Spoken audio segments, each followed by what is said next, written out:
Now, Kenya's criminal justice sector is grappling with severe financial constraints as persistent underfunding continues to cripple critical reforms which are hampering service delivery.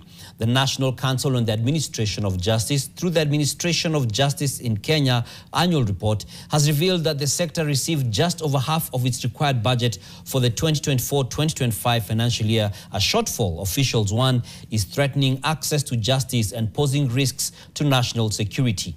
NTV Susan Waweru reports. It's a report that lays bare the widening gap between ambition and allocation in Kenya's justice system as institutions struggle to deliver on their mandates under tight financial constraints.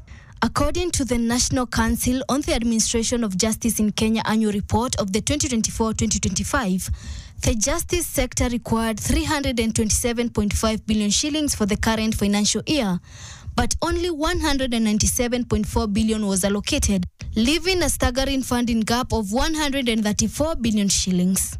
The Chief Registrar and NCAJ Secretary Winfrida Mukaya says this shortfall has created imbalances across the criminal justice chain, from police operations to court processes, all of which depend on one another to function effectively.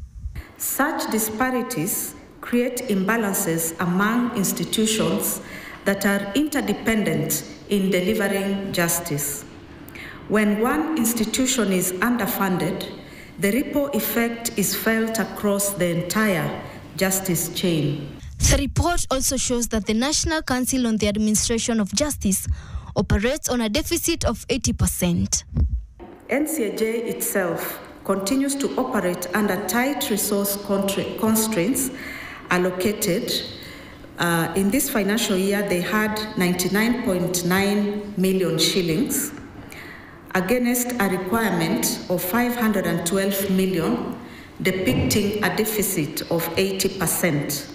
I can assure you, where we stand under the JES Act, NCAJ, we don't even have a budget. The little budget you give to JSC to run the entire JSC is divided between JSC, NCAJ, and Kenya Judiciary Academy. Echoing the same concerns, Interior Cabinet Secretary Kipchumba Murkomen admitted that underfunding cuts across all institutions, including the National Police Service, which he says lacks vehicles, training, and functional facilities.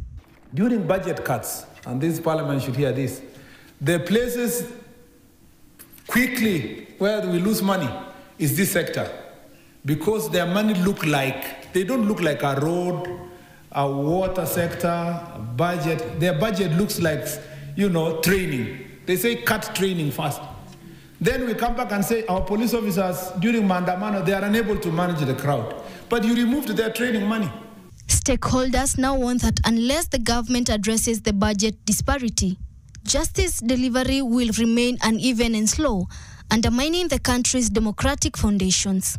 They are urging Parliament and the National Treasury to ensure balanced, predictable and sustainable funding, a move they say is a key to ensuring justice for all. Susan Waweru, NTV.